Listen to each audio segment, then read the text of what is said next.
You're listening to a Meatsmith Harvest. This is the podcast that encourages and equips you to grow your home around the harvest. This Farmstead Meatsmith production is made possible by you. If you like it, please consider supporting our team by going to patreon.com/meatsmith and donating at a level you'd enjoy giving at. Your gift helps us increase the quality and quantity of all our free media education. Thank you, and happy harvesting. Yes. Yeah, now we're Cool. on. Now we're good. Yeah. We're also smoking.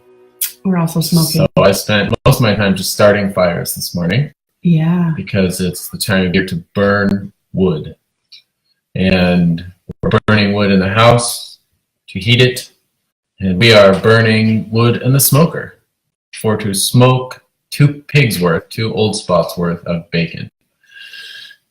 The first bacon of the year that is destined not to be sliced, but hung ceremonially in someone's kitchen, where it will adorn their rafters, a sign of fertility and good breakfasts. I don't know it's a sign of fertility. I won't go into it. And well, the little abundance. slices, slabs is going to be a pancetta. That's right. Thanks for reminding me of that. Actually, Speaking of that, yeah. I'm going to go take one of those out of there right No way. now. You don't want your pancetta smoke. Ooh. See, we make a good team because of that very reason. We catch each other. So I'm going to say hi to all of our live followers. Thanks everyone for joining us. And we are going to talk today. It's November 8th, so we're going to be talking about holiday meals and such. It's going to be more of a grab bag type Q&A. So, hi Victoria. If you have any holiday meal preparation questions, then please ask them on any platform you are on. We'd love to field them. And I have some to start with here from some of our Patreon followers. And so as soon as Brandy gets in, we'll tackle those. But think about a holiday meal that has been, you put on the back burner for a few years, and something you'd really like to try to execute. And let's hear them. I want to hear them, and I'd love to brainstorm with you on them. What would just really make your holiday event go over the top? So that's the rescued belly slab right there. Yeah. Because technically pancetta is like Italian bacon that isn't smoked. So I have to take it out of the smoke. So we'll roll that later. Is that what we'll do? Yes. Yeah. Roll it. Oh, skin pancetta. Yeah. Okay. That makes sense. Okay. Good. Well, I'm glad I caught that. Yeah.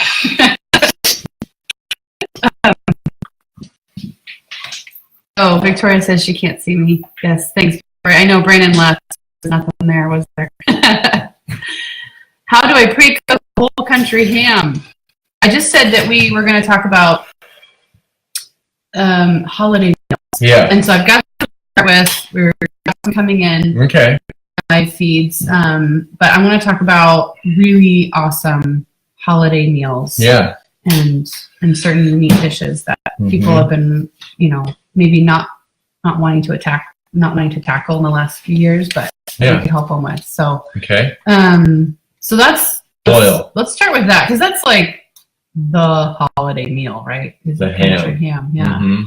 So how far back do we want to go in that process? How do I pre-cook a country ham? That's what they asked, right? Mm-hmm. So that means it's already cured. Yeah. Okay. Pre/cook.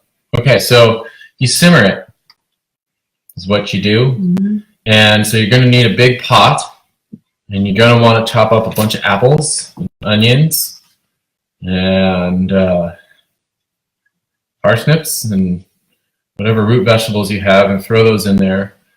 Water, apple cider, and molasses, You could go crazy. And a cinnamon stick, and simmer away.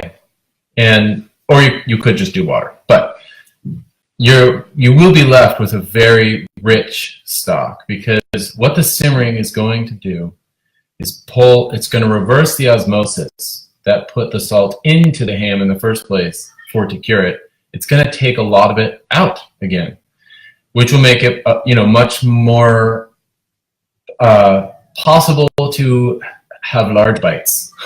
I was going to say palatable, but I don't think that really salty country ham is impalatable, so that would be inaccurate.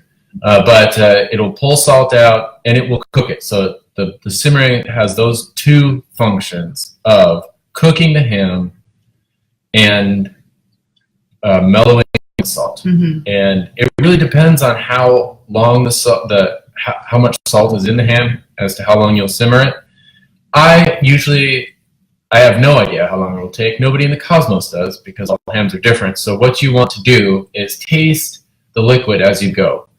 And in fact, it might be good before you invest the pot with a whole bunch of molasses and apples and apple cider and yummy, kind of pricey things. Just start simmering the ham in water. And 15 minutes in, taste the water. 15 minutes into the simmer. And if it is just like knock your socks off, desiccate your tongue salty, dump the water, and then do your fresh application of unsalty, apple cider vinegar and hard apple cider. Why not? Yeah, both. Mm-hmm. And water and molasses and that stuff. Kind of a new fresh. Yeah, and that will, and that ham juice will be less salty, and you'll pull more salt out of the ham. So usually what I do is I taste it, and then when the ham is like around 140 on the inside next to the bone, 140 degrees Fahrenheit, you can probe it with a thermometer. Take it out, and if there is skin, you can cut the skin off. It'll be real easy to cut off when it's having been boiled or simmered like that. And then you can cut it into little diamond shapes and glaze score the skin. Or just the fat, actually, because the skin will have been removed. So just score the fat. You could even put a little clove in each one. And you could just do something as simple like what I do, because this is usually in the frenzy of an overcrowded kitchen anyways. And so I just get a cereal bowl out and I mix honey with mustard. But you can get really cool, and you can add like Grand Marnier, like orange liqueur is really nice in the glaze, or whatever. Be creative. But tangy and sweet, I think, are the basic rules. Mm-hmm. And then you smear that half of that all over the ham, and then you put it in the oven. And at a pretty high temperature, I would say 425. If you go too much higher than that, it's really easy to burn the something. What would it be? Yeah, the glaze itself. It can blacken a little bit. So 425, and 10 minutes in, apply another waxing of the glaze, and then 10 minutes after that, do it again. And by that time, it should be pretty close to being done. Just keep waxing the ham with your glaze. Yeah, you want the glaze caramelized, but not carbonized. Yeah, good one. I just came up with that. Yeah. That's what makes it over the top. Yeah. That was appropriate alliteration. I didn't even mean for it to come out that way. But yes, that's how I would do it. That's how I would cook. That's how I have cooked a whole country ham. And the cool thing about that particular method is that if you happen to have made the ham, it allows for lots of flexibility in the salting phase of the ham. Mm-hmm. When you made the ham, when you transferred it from a fresh leg of pork into the magical ham, you can be really, you don't have to be intense about and puritanical about over-salting. You can have a way salty brine, and you can leave it in there much longer than you thought, because, life happens and gets in the way, and you can't get the ham out when you really want to, or something, and it's over-salted. It doesn't matter, because that simmering step, again, in the kitchen, you can pretty much fix anything if you cure things simply. Even if you didn't weigh the salt and everything, it's way too salty, it'll all be fixed in the pot when you simmer it, and it will pull out that salt. So Yeah, I like that method too, that approach, because it gives you peace of mind too for all those people in the kitchen that are asking, oh, when is it done? Is it too undercooked? Is it overcooked? I don't know. But if you have that 2-stage process of simmering, and you know when it's done in usually a couple of hours, because you've been tasting the liquid it's cooking in, and so you know when it's more fresh tasting that it's done. Yeah, and you've equalized the salt. And then when you are baking it, you're not cooking it anymore. Yeah. You're just getting that glaze to really caramelize, and it's like locking everything in. It's just the outside. You're just waxing some flavor on the outside. Yeah. And they ask any window on the simmer timeline. Right. And if I understand the question, at least this is what it makes me think of, is how long can a ham hang around before you take it and simmer it? Like, would you do that with a 2-year-old prosciutto? I take that question as how long is this supposed to be? Yeah, I don't know. So that was that thing I said. It's 1 to 4 hours. Take it until it's 140 degrees Fahrenheit, and that will change on the next to the bone if there is one, and that will change depending on the size of the ham, obviously. That's what I would do there. But if you're going to, like we just did, the last of our Mangalitsa hams, of which this is the final representative of the Mangalitsa harvest from the spring. Right. What month was that? Do you remember? March? Was it March? It was March through June. Yeah, this is all that remains of our Mangalitsa share that we ate. And before that, just a couple weeks ago, we did the ham. That's right. So that ham hung out. It was brined. Yes, it was wet brined. And then it was smoked. Then it hung in the shop. All summer. All summer. And when it got a little hot in here, I put it in the walk-in for a couple weeks at a time. And then, so you can see how flexible these things are. They're just so robust. And then back in the shop and the walk-in, and it was just a couple weeks ago that we did the whole thing, simmered it, and then glazed it and baked it. And it was so good. Right. It was incredible. So several months of hanging. We have hocks, actually. I just did our hock yesterday. And those last just as long, too. Or longer. We've had hocks hanging out. Or maybe a year, actually. Yeah. Actually, the hock I did yesterday might have been longer than our Mangalitsa batch. So. Oh, you did that one? That one. Yeah. Exactly. It was just hanging out. I don't even know how far back that was. Acquired codwebs by that time. Yeah. Yeah. So, but same sort of deal with the hocks and the hams. Yeah. I'd lump them into a similar category. Absolutely. Well, there are a lot of people coming on. Cool. Yeah.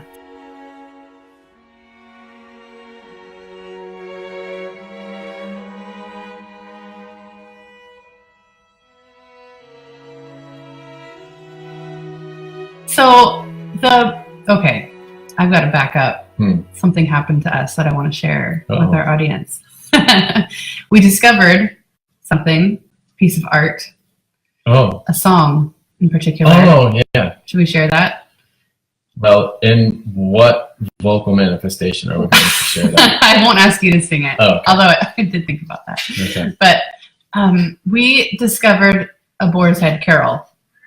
And people have been telling us about this song for years. I mean, since we began 8 years ago. We just never looked it up. It just life got in the way.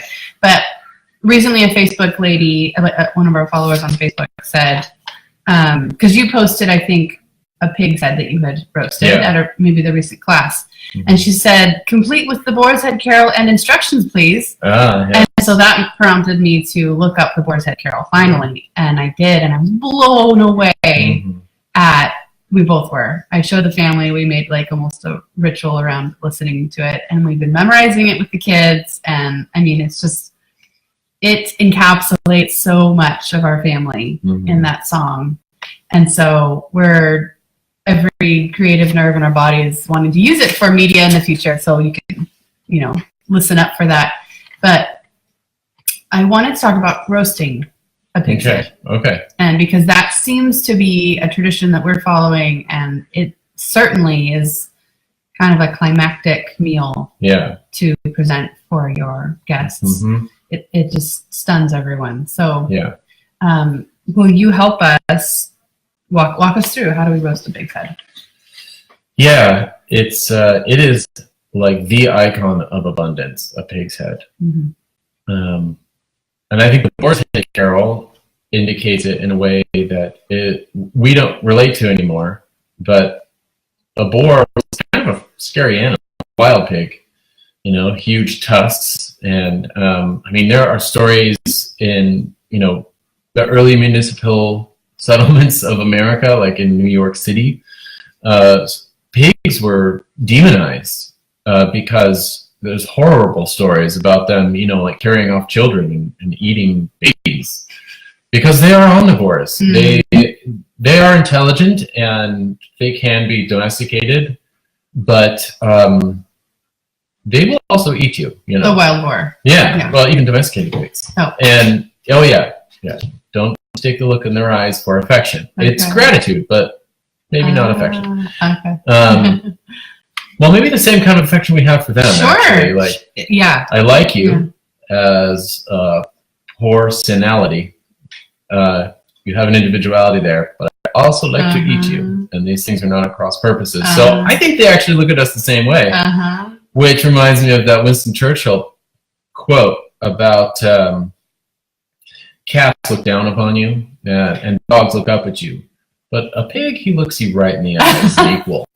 I have not heard that before. And he's absolutely right. And it's just some partnership that we share as fellow omnivores on this terrestrial orb. We eat the same things. We love each other. Yeah, we love the things, we consume the things we love at some level. So how's that part of the boar's head recipe?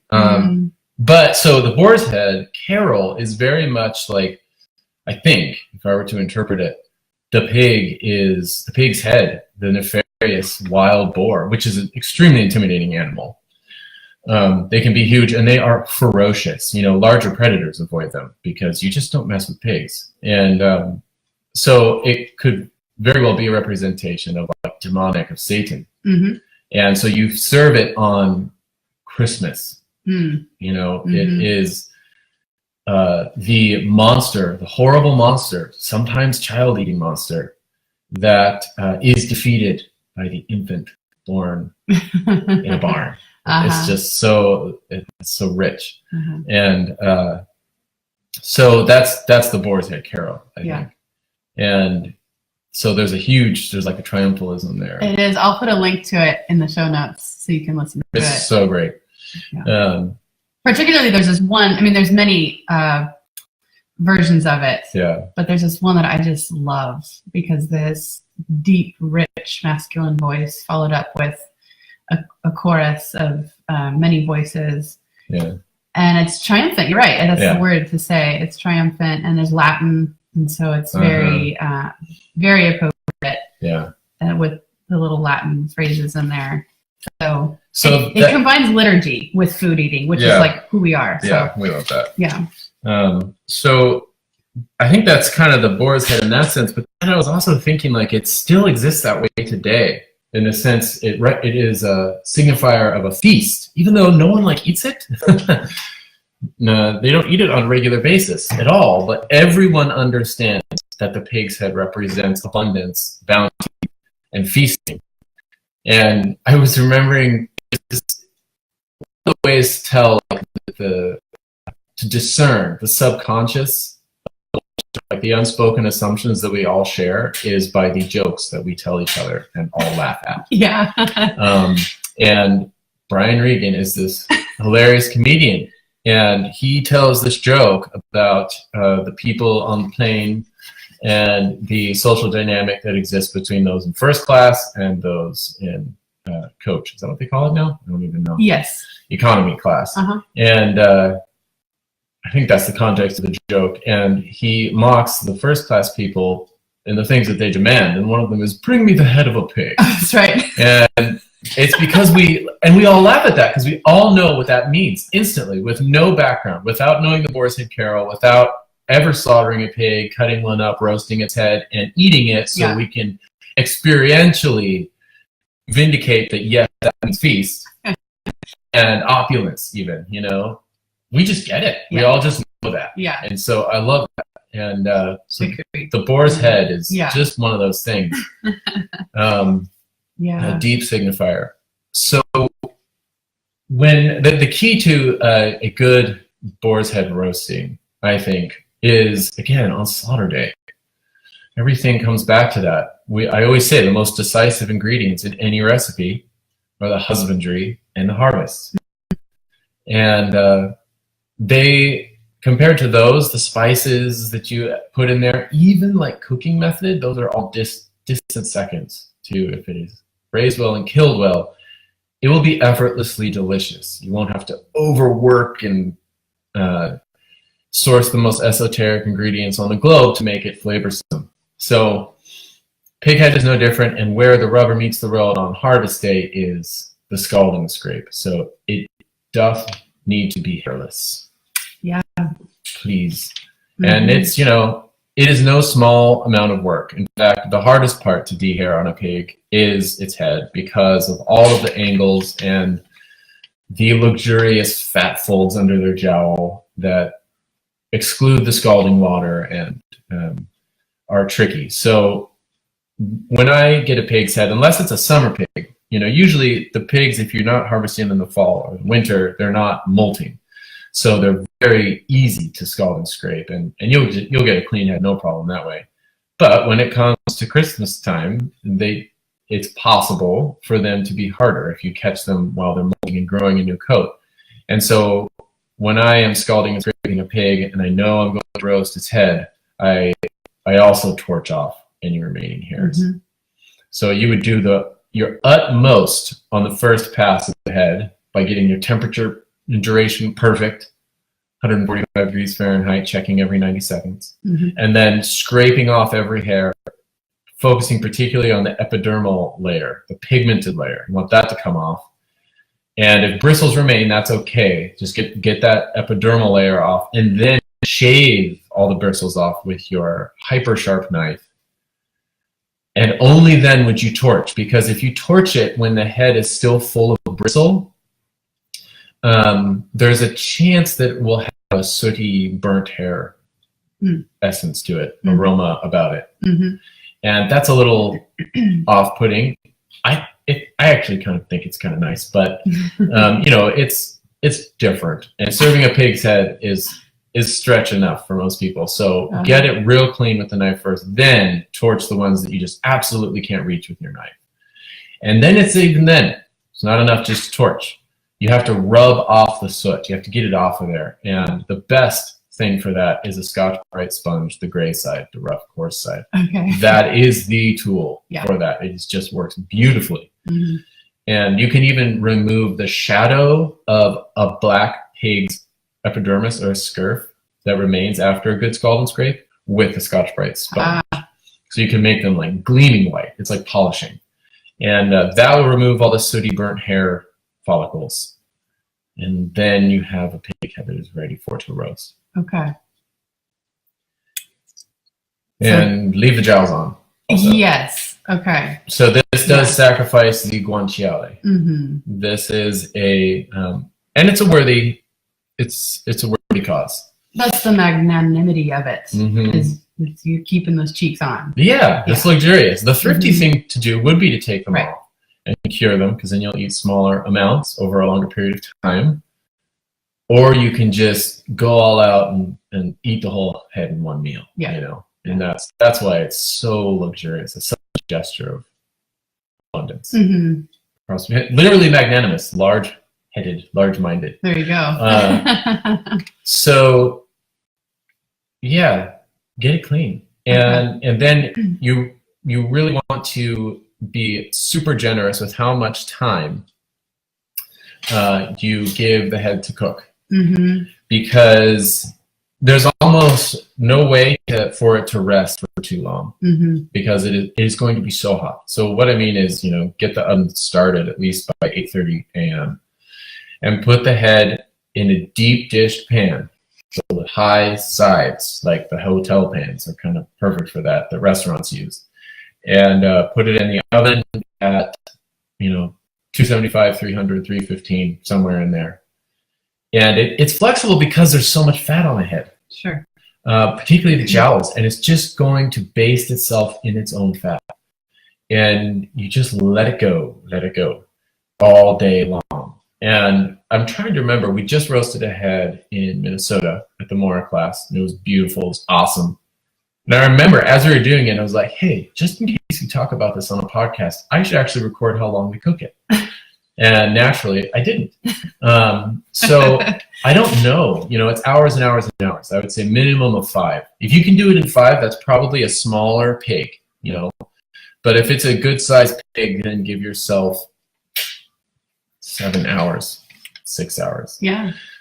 So, and then I would say, you know, about an hour before you're going to call it on the cooking, you would add a bunch of chopped vegetables, you know, all the final vegetables from the garden, all the roots, pull them all up, chop them all up, salt them, and get the head out of the oven. And if you can, gently lift it out, which is you know, it can be a daunting task. So you want to be prepared for that one. And then load in all of the chunked up root vegetables, potatoes, and everything. And then put the head on top of those. Right. And you can do, you can even throw in some like halved apples in there, which is really nice. And herbs, you know, whatever. And then back in the oven. And about 45 minutes before the end of the cooking, or half an hour, I turn the heat up to about 450. So we've gone from 300 all day up to super hot, with the idea of crisping up the skin, giving it a final imbuing of crisposity. Now, have you poured oil of any kind on the skin, on the exterior? Oh, yeah. So, yes, before you put it in, like, back up. Yeah. Anoint the head in the oil of the olive. And salt. Just rub it all over everywhere. Okay. And, you know, leave everything intact. Don't, eyelashes, keep the eyelashes on. Yeah. Don't gouge out the eyes. It looks horrible. Yeah. Keep the eyelashes on. Don't take the tongue out. Like, don't take anything out except for hair. That's it. You just want a pretty head. I wish I had an example, but I processed them all yesterday. Yeah. You'll just eat around any parts that look slightly strange or hairy. It's just hairy. You eat the strange parts. They're delicious. Yeah. It's just the hair that is unappetizing. Oh, you might want to put tinfoil over your ears, That's one strategy, yeah. And, you know, I usually watch it as it cooks, because it's not always necessary to do that. But sometimes it is. I don't know why. Relative thinness of ear skin from pig to pig or something. And the other thing would be, it is kind of nice to gouge out the ear, the inner ear with your knife, because that is kind of this internal skin that you can't dehair, and it's waxy. Yeah. And it's a little gross. Yeah. And so just get in there with your knife and you kind of circumcise around the inner ear, and you can pop it right out. Yeah. But you're leaving the big flop ears, or the prick ears, whatever pig you have. You're leaving those. It's just that inner ear. Yeah. And I don't think I usually don't do that, but that would be an extra step of just making everything, finessing it to perfection. And Nathan says add squash chunks. Yes. Oh, yeah. Especially, you know, like your sweet meat Oregon homestead squash. Yeah. Oh my gosh, it's so good in this. It would even be better if you kept that squash from the previous year and chunked it up and roasted with the pig head with rosemary. And you might have to put a lot of butter in there, even though it's going to be swimming in an inch of lard. It's just that nutty butter. Yeah, with the squash. Yes, if you're going to do it. So, and then the purpose of all those vegetables is really just like you're confit them in gel fat. You're just cooking them in the fat of the pig. Yeah. They're basically frying in there. It's really hot. Wear a welder's mask when you put them in, you know, just big gauntlets, because things will be poppy and frying. So, in your ear, I mentioned, and then that last half hour, you can wrap the ears as well if you notice them starting to blacken, or just at the very beginning, you know, wrap the ears in foil before you put them in. Yeah, we got pretty lucky with this one in Minnesota. It probably cooked for about 5 hours, and didn't need to wrap the ears at all. And he didn't even have the skirt completely. Like, he wasn't as obsessive as you are at making the head pristine, you know. And so don't let it utterly delicious, and it was great. Yeah, no problem. Right. So the thing to remember is to do it. Exactly. Just do it. And you know, make the investment in time and maybe even like buy yourself a big hotel pan. Like I'm thinking, huge, like you see at the hotels. I can show them. Grab ours, because then that becomes your holiday dish to cook in, and you have it every single year. We don't do this more than 1 or 2 times a year at the most, but it's still worth doing, Yeah. This is what Show you all want. Exactly. And because you're not just putting the head in here, you're also putting layers of onions and squash. And one guy's asking about side dishes. Well, you're creating your side dishes as well as the head. It kind of is. So, sauerkraut. Right. Put apples and sauerkraut in Okay, here. so you were at Mora, and this guy said, my grandma used to make dumplings. And the dumplings and the sauerkraut always went with the pig's head. Pig harvest, yeah. So you're creating a whole meal. Make potato with dumplings this one out dish. of leftover mashed potatoes. Yeah. Which I think it's just mixing them with flour, basically. Rolling them into balls and then cooking them in with the mashed potatoes. Yeah. Or the sauerkraut. It's limitless. It really opens up your horizons, and the options open up to you. And it is a one dish meal, or a one pot meal. Mm-hmm. Like everything is in there. Maybe you could do a little green salad or something. Exactly. But the sauerkraut will add plenty of sour flavor to cut the fat to balance. You also have, at the end of it all, like if you've kind of sieved out your vegetables, because they're going to be sopping in lard, sieve out the fat, and there's your cooking fat for the next couple of days for your leftovers. Yeah, dripping. You're just you're carrying on that flavor into that week. Yeah. So, yes, boar's head, do it. Yeah, and you could even bedeck it with a gay garland and sing the boar's head carol as you bring it to the table. And that would be your just work for the day. Oh, and for the it's such a gift. It's a gift to your family. And I would say the final thing is let the rest happen. So when you pull that thing out of the oven after the half hour, 450 degree crisp, let it sit for at least 40 minutes. It will not be cold. If it sat for an hour, you'll break the skin and still burn your fingers. Like it's piping crazy hot. Yeah. So, and you do want it to rest. You really do. It's an important part of every good roast is the rest. Totally essential. So let it rest. And the way to serve it really is with like a fork or a knife. You can stab it and get the crispy skin started. And I bring it to the table, and if I'm going to do all the carving, which tends to happen depending on the crowd I'm serving, I kind of break off all the skin and I put it on one side of the platter. And then I pull off all the meat and I put it on the other side of the platter so that people can grab meat and crispy skin and vegetables. But you want to leave the skull in the platter because at the end of that you'll have this denuded skull. The tongue will be in there and it's utterly delicious. And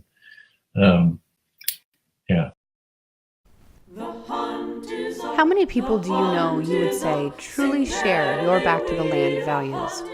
Or your passion for home-scale craft meat curing? Or simply love the multifaceted beauty of a good meal as obsessively as you do? Maybe a handful?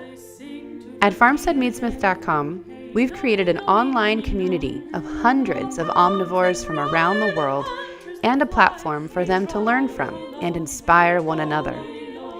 In addition to our major semi-annual educational event, the Family Pig, here at our wooded yet pastoral Pacific Northwest homestead location, over at farmsteadmeatsmith.com, we host a purely digital membership program with an archive of film and textual resources years deep now for you to dive deeper into your food journey.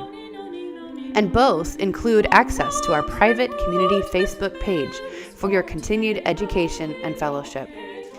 We've been told that our classes are life-changing and the membership program unparalleled in quality and quantity. To get a taste of our education, search farmsteadmeatsmith.com and our YouTube channel for our free films, conversations, and downloads.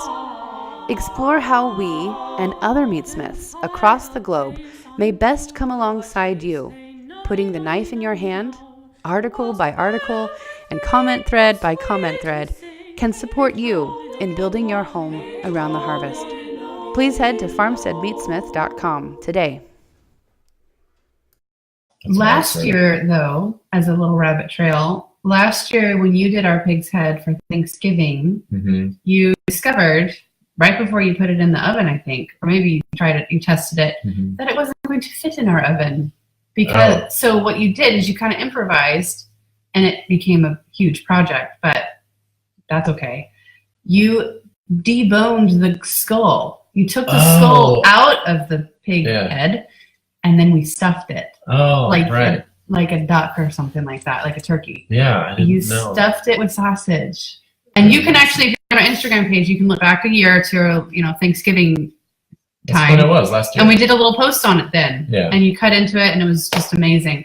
So, it turned into a bigger project. But it's awesome. I think it was like pate mix, actually. There were little pistachios in there and everything. Yeah, so you can debone a pig head. It takes a little bit of trickiness to pull the skull out completely while keeping the skin, not full of holes. You want it to be a homogeneous casing, basically. Sure. You're turning the face and its meat into a casing without holes in it, except for the one down along the bottom of the chin, which is the seam that you started with to cut the head off, the face off the skull.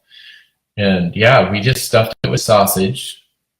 And you tied it back up. And then we tied it back up I have with pictures. twine. Maybe I'll show them on that. I didn't even sew it. And then the cool thing about it is that the pig head is like, it's so easy to cook. It's not a challenge at all. Primarily because of all of its fat content and this protective layer of skin.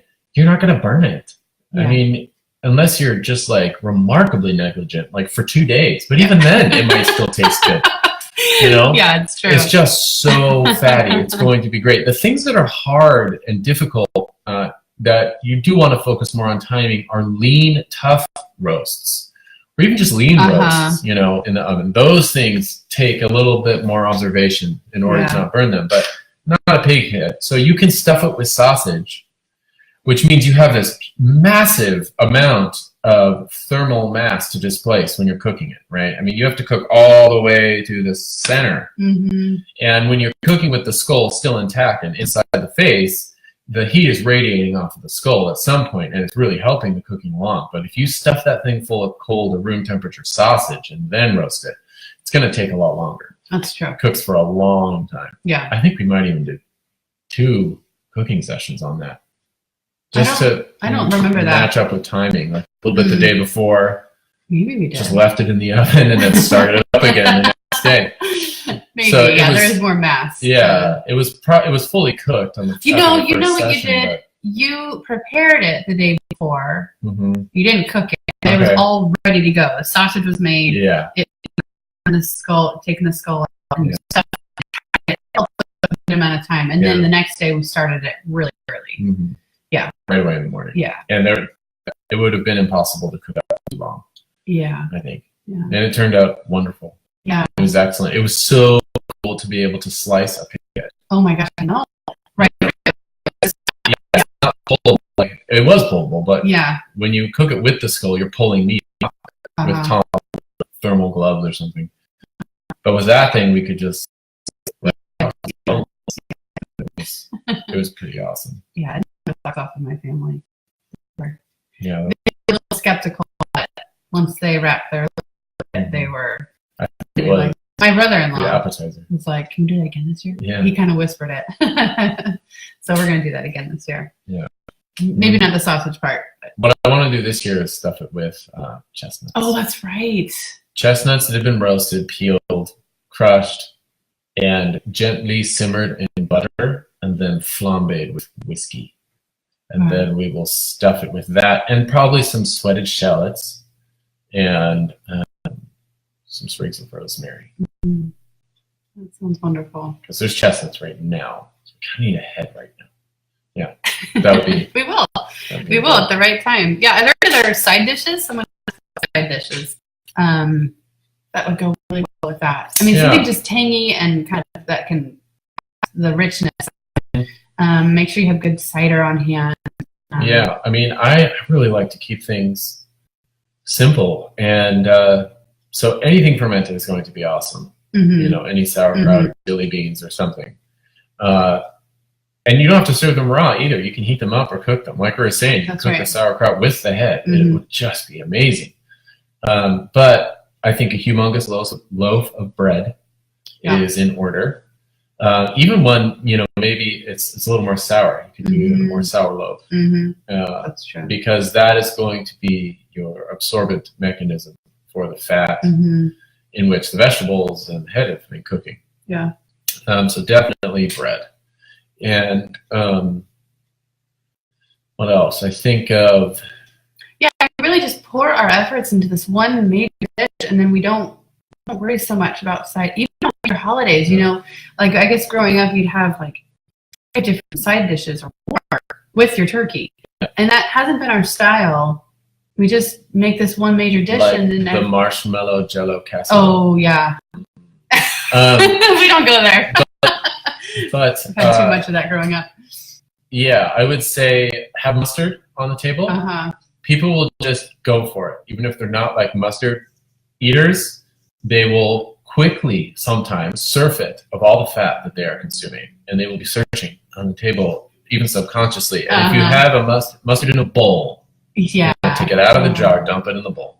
That is really good with pig skin and or pickles in a bowl. You put it on the bread. Yeah, cornichons, little tiny pickles or big pickles, whatever. Yeah, it's really good. There was something else I was thinking. Oh, sorrel. So sorrel. Oh yeah. And at least we are in the Pacific Northwest. It's like a wheat. So you can just use buckets of that stuff because it's got that lemony, zesty, wonderful flavor. You could eat, if I were to make a salad, like I would do a sorrel and just punchy arugula salad with vinaigrette, and that would be wonderful. That would really help cut the fat intensity. And then radishes, the peppery radish and radish leaves, and just fry them up really gently, so they're almost raw. Or radish and sorrel salad, like raw. Yeah. That's what I would do. That sounds immediately gratifying. Yeah. You could do turnips sliced really thin, dressed with olive oil and some flaky salt. Also uncooked. Yeah. I think of raw vegetables. Yeah. Really nice peppery ones. Is really good with pig. And yeah. Okay. Cool. Well, while we're on the head theme, can we quickly talk about, there's a Patreon member who asked about, her name is Kat. She's getting ready to do some holiday cooking. Heads, can you would you roast a head that doesn't have cheeks on? Would it be worth it? Yes, it would, but I would do it with the lid on. So it might be, depending on the fatitude of your pig, it might be prone to drying out. So that would be the drawback of that. Because there's less fat. Yeah, and the skin as kind of a moisture boundary that holds in the moisture and the liquid fat of the head has been compromised in the removing of the jowls. So a lot of the fat that is there might just kind of run out, rather than hang out in the head and cook the meat clinging to the skull. So that is possible. This is what I would do. Cut it in half lengthwise. So you have a head without cheeks. Cut it in half from snout to the back of the head, right? Right between the ears, between the eyes, all the way down in half, lengthwise. You need a bone saw for that. Yes. Yeah. Yes, use a bone saw. You could maybe do a hack job with a hacksaw. But that would be kind of dangerous. You'd have to have like a vise to hold it in. It would be jiggling all over the place. You could do it with a cleaver, or a good axe. If you rest the axe on it and beat it with a mallet, then you won't have to swing it. That's one way, but I definitely prefer the saw. Cut it in half lengthwise, and then depending on how the pig has been killed, I would, at that time, having cut it in half, remove the brain. Because the pig was shot with a bullet in the brain. The brain has lost its food value entirely. It's bone fragments, it's bloodshot, probably some lead. So that was actually one of our questions. Yeah, so get it out of there, get the brain out. If I'm doing the head whole, I don't worry about getting the bullet. Okay. Yeah, and I use jacketed hollow points. And, this is just the particularity of my setup, is with jacketed hollow points, 90% of the time, the bullet stays somewhere in the brain cavity. So it's usually in the skull, somewhere. So I never see it remove roast a head whole. That's right. It's just, it's in there. It's pretty far from the meat, and I don't worry about it. Okay. When you cut the head in half, you do actually then have the luxury to fish it out if you want. And you can search for the bullet. Just follow the trauma. Follow the bullet. I mean, if it looks like it's been crushed by a bullet, it has. Follow that, and eventually you'll find the bullet. And then if it's a jacketed hollow point, it'll usually be in 2 pieces. So you've cut the head in half, and then put half the head in your largest, heaviest enameled cast iron pot that has a lid, and put the head down on, a bed of vegetables, like halved onions, things that are big, because you're going to cook it for a long time. If it's chopped too small, it can get overly funky fried. So then put the lid on. In fact, you can even do this in hay. You can do a head in hay. You can put wonderful hay in there and make sure none of it is protruding from the lid. When you put the lid on, dump in a half bottle of white wine, and then put that in the oven at a low temperature, lid on. So what you're doing is locking in all the moisture. And it's not like the head doesn't even have to be submerged in anything. The wine is really just for aromatics and just to kind of keep things moistish in there. And it'll be a wonderful sauce at the end. But roughly the same cooking time. It probably won't take as long, actually, but roughly the same. Do the salt and olive oil thing all over the head. Cut a whole bulb of garlic, the whole thing in half, and just put that in there. Whole sprig of rosemary, half bottle of wine. What else? A little slosh of brandy, maybe, and maybe a little bit of stock. But again, that stuff is just in small amounts. You don't even need to submerge the head. And then aromatic vegetables. So lovage is really great for this. The leaves and radishes. Put whole radishes in there. Leaves attached. Don't even cut. And then just let that go. Again, 325 in the oven for several hours. Okay. Kind of like you braise a shoulder or something. Yeah. Salt, pepper.